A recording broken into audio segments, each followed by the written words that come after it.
Hello students, mathematical concept में अपने geometry कर रहे थे। ज्योमेट्री में अपने लाइन और एंगल कर लिया था। आज अपने स्टार्ट कर रहे हैं त्रिभुज।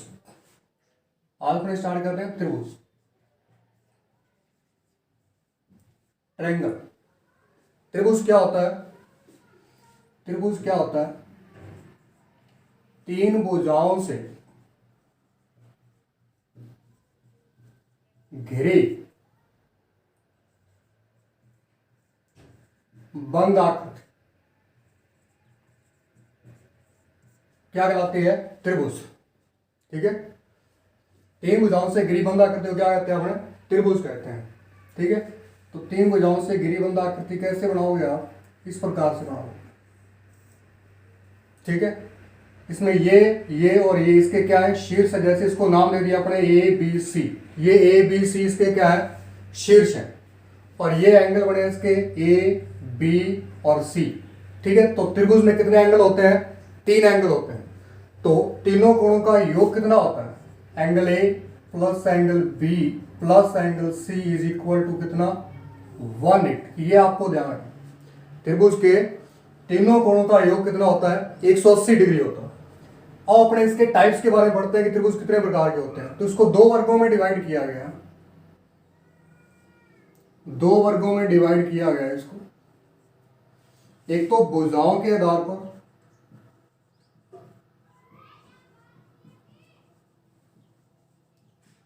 आधार पर, दूसरा कोणों के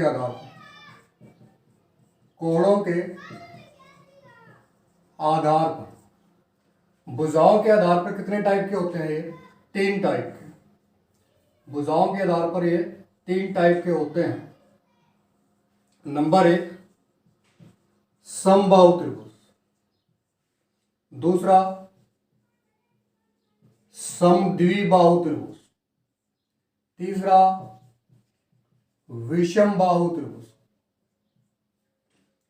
और तीन ही टाइप होते हैं इसके कोणों के आधार पर।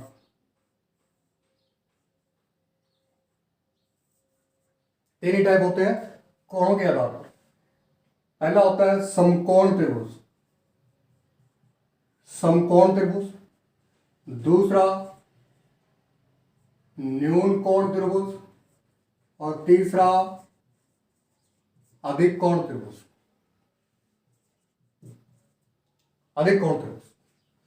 अब इसको अपने डिटेल से पढ़ते हैं क्या होते हैं। ठीक है, यानी कि टोटल टाइप कितने हो गए त्रिभुज के? 6 हो गए।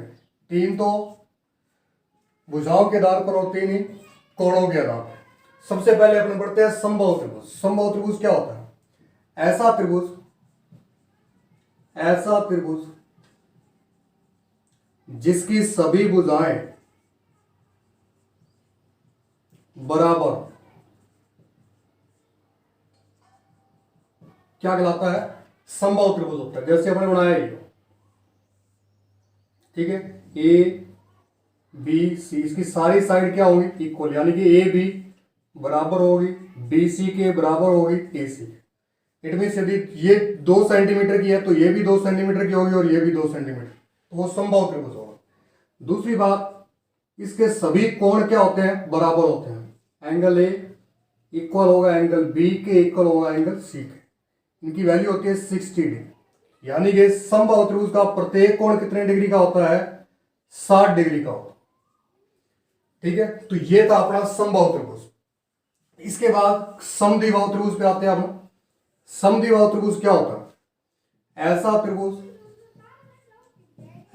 त्रिभुज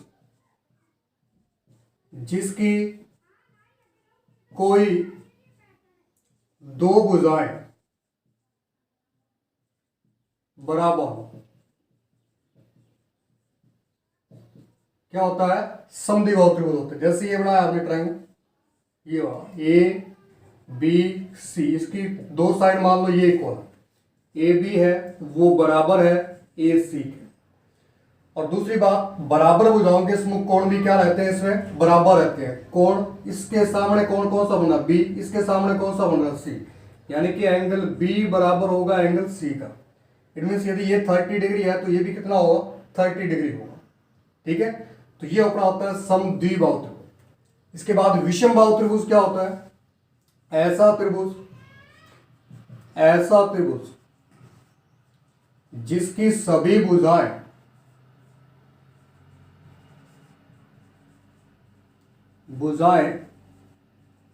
अलग अलग हो, डिफरेंट। जैसे ये बना दिया आपने ए बी सी, ये और ये सारी की सारी अलग अलग है। A B not equal to B C not equal to A C, ठीक है। तो ये क्या हो जाता है? विषम बाहु त्रिभुज हो जाएगा। इसके बाद अपने बात करते हैं समकोण त्रिभुज। कोणों के आधार पर फर्स्ट है समकोण त्रिभुज। समकोण त्रिभुज क्या होता है? ऐसा त्रिभुज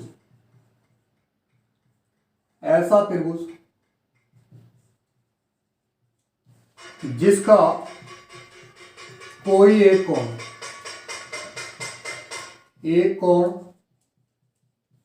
90 डिग्री का,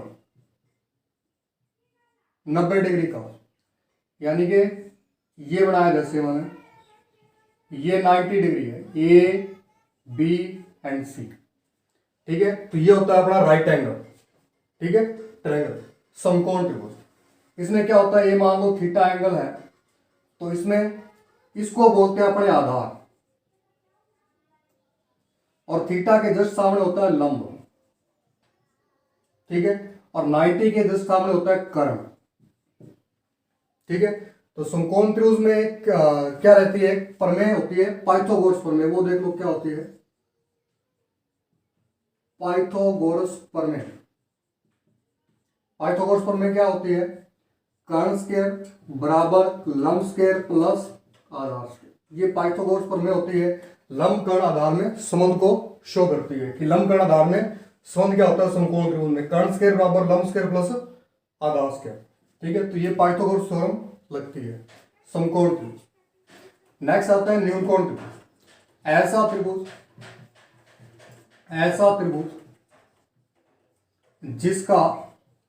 जिसके सभी कोण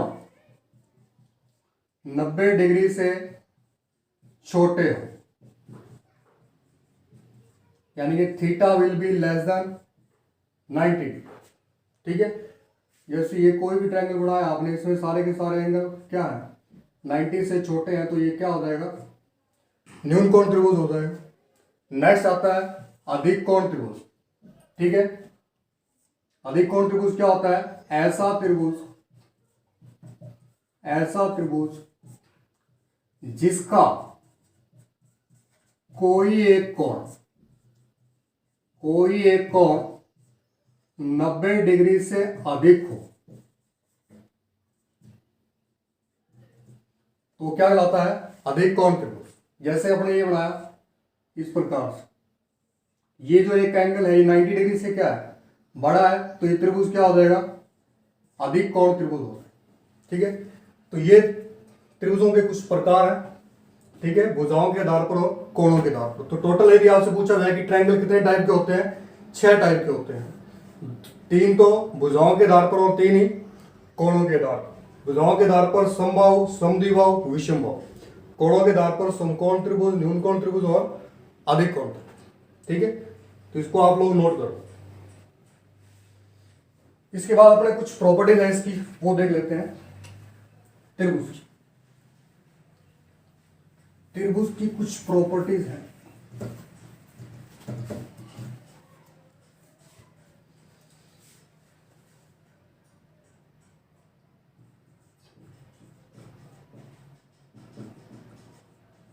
प्रॉपर्टीज नंबर 1 लेके चलते हैं आपने।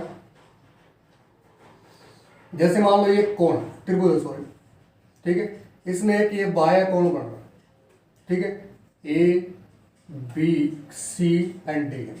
तो उसमें जो बाह्य कोण बन रहा है, मान लो एक है, ये क्या रहता है? आंतरिक समूह कोणों के योग के क्या रहता है? बराबर रहता है। ध्यान में रखना आपको कि कोण 1 है वो बराबर होगा कोण 2 प्लस कोण 3 के। इसको आप ऑप्टिक्स में यूज करोगे, फिजिक्स में, ठीक है, एक डेरिवेशन में यूज करेंगे अपने, इसको इसलिए बता रहा हूं, ठीक है, कि बाह्य कोण जो होता है वो आंतरिक समूह कोणों के क्या रहता है? योग के बराबर रहता है।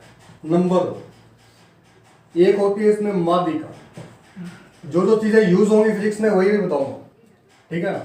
माध्यिका, ये मान लो त्रिभुज है। माध्यिका क्या होती है? त्रिभुज के किसी शीर्ष से, त्रिभुज के किसी शीर्ष से खींची गई ऐसी रेखा जो सम्मुख भुजा को दो बराबर भागों में बांटती है।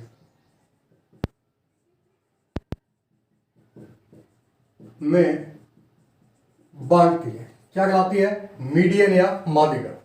जैसे त्रिभुज ए बी सी है, इसका शीर्ष है, इससे एक रेखा खींची मैंने ये, अगर ये सम्मुख भुजा को दो बराबर भागों में बांट दे, यानी बी डी बराबर हो डी सी के, तो ये वाली जो लाइन होगी ये क्या होगी?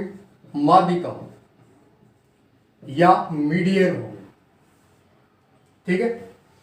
इसी प्रकार इस शीर्ष से भी खींच सकते हो आप, ये खींच दी जैसे आपने, इस शीर्ष से भी खींच तो ये हो। एक बात इंपॉर्टेंट ध्यान में रखनी है आपको कि जो माध्यिका रहती है वो 2:1 में विभाजित होती है। 2:1 में विभाजित होती है, यानी कि बड़ा वाला पार्ट तो 2 रेशो होगा, नीचे छोटे वाला 1, इसमें 2:1, ठीक है। यानी कि माध्यिका है वो 2:1 में क्या होती है? डिवाइड होती है। इस बात को आपको ध्यान में रखना, ठीक है। और दूसरी बात, जहां माध्यिका ये काटती है उसको क्या कहते हैं? हम केंद्रक कहते हैं। क्या होता है? केंद्रक होता है। नंबर 3 बात जो आपको ध्यान में रखनी है वो है जैसे लंब केंद्र।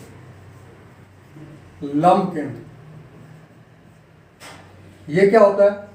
ये मान लो आपके पास कोई भी त्रिभुज है, इसके किसी एक शीर्ष से यदि आप सम्मुख भुजा पर लंब डाल दो, ये लंब डाल दो, ठीक है, तो इसको अपने क्या कहते हैं?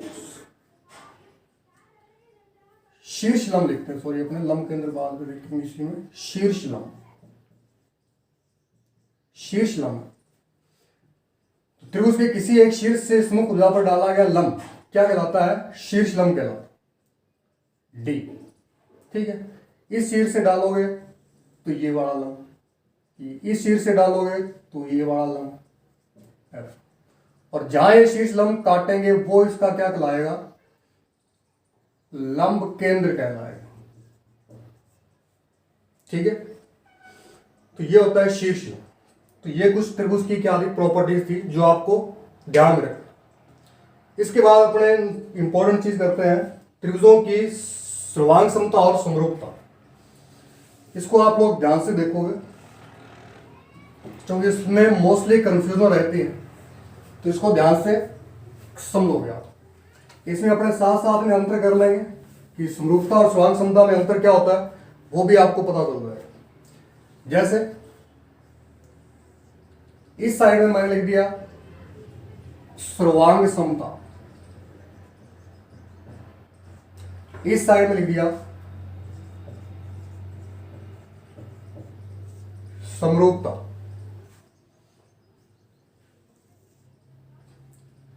सर्वांग सम त्रिभुज कौन से होते हैं? सर्वांग सम त्रिभुज को देखते हैं सबसे पहले हम, साथ में डिफरेंस हो जाएगा कि मान लो आपके पास कोई दो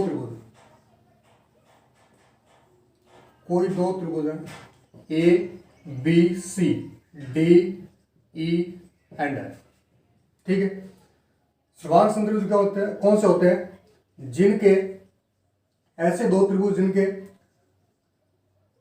संगत कोण बराबर हो और संगत भुजाएं भी क्या हो?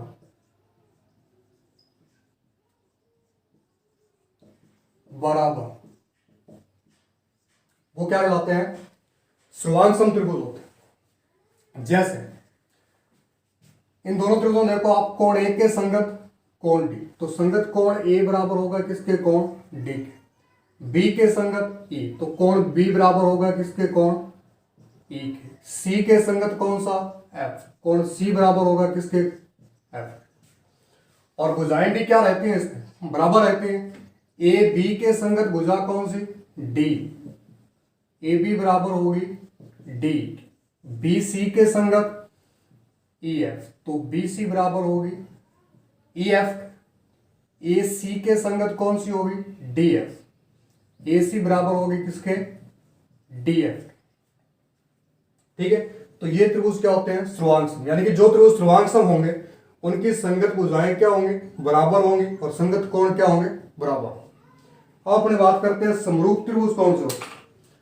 मान लो आपके पास दो त्रिभुज हैं, ये दो त्रिभुज हैं, A B C D E F. तो समरूप त्रिभुज कौन से होते हैं, ऐसे दो त्रिभुज जिनके संगत कोण तो क्या हो, बराबर हो, संगत कोण बराबर हो, लेकिन संगत भुजाएं समान अनुपात में,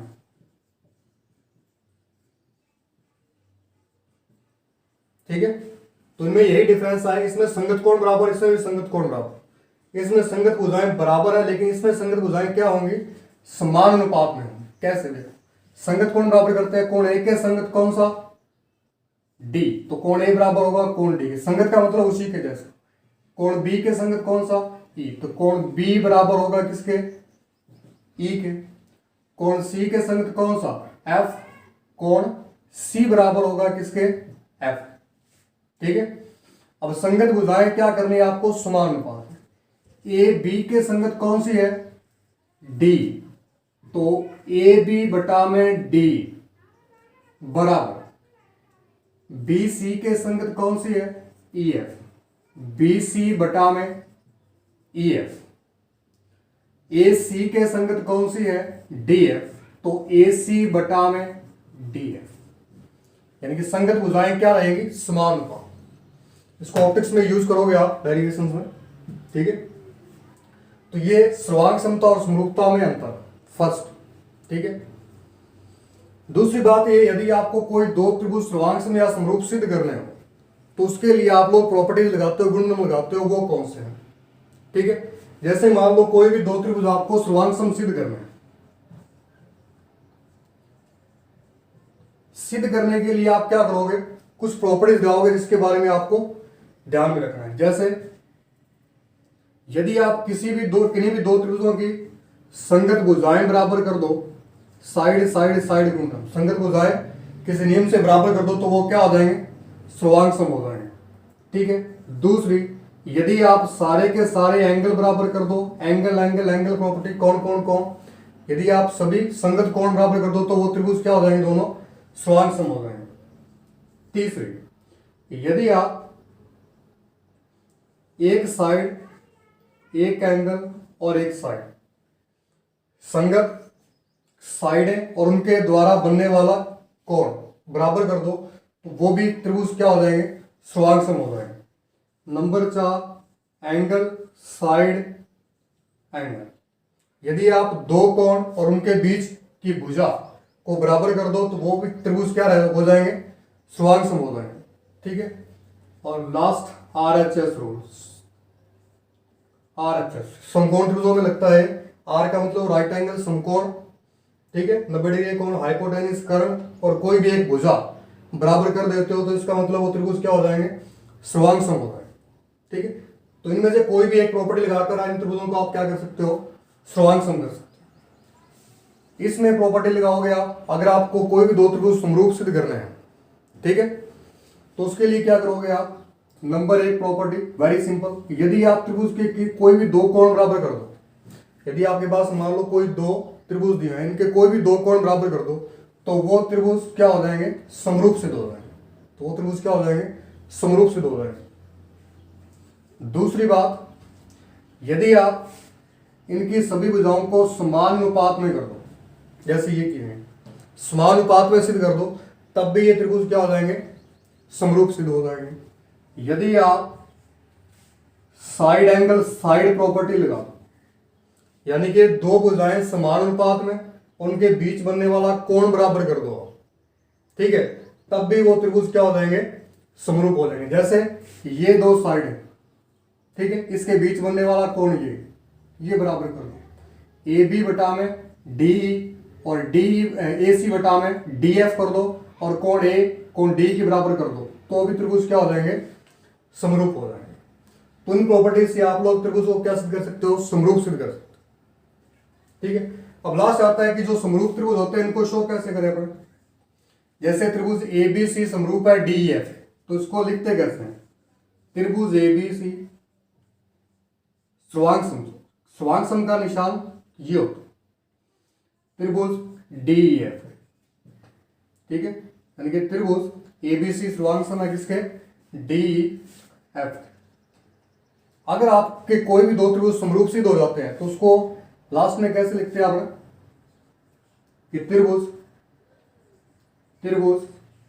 ए बी सी समरूप है किसके, त्रिभुज डी एफ, ठीक है। तो इस प्रकार से सर्वांग सम और समरूप त्रिभुजों में आप डिफरेंस कर सकते हो, और ये आपको हमेशा याद भी रहेंगे, दोनों में डिफरेंस ही मैंने साथ साथ में करवा दिया, ठीक है। तो ये था अपना पूरा ट्रायंगल, ठीक है। नेक्स्ट लेक्चर में और ज्योमेट्री में अपने दो टॉपिक रहे हैं, जैसे आयत, वर्ग और वृत्त, इनको अपने डिटेल से पढ़ेंगे, ठीक है। तो इस चैनल को आप लाइक, शेयर और सब्सक्राइब जरूर करें, ठीक है, और आगे से आगे शेयर करें ताकि बच्चों को हेल्प मिल सके। Thank you.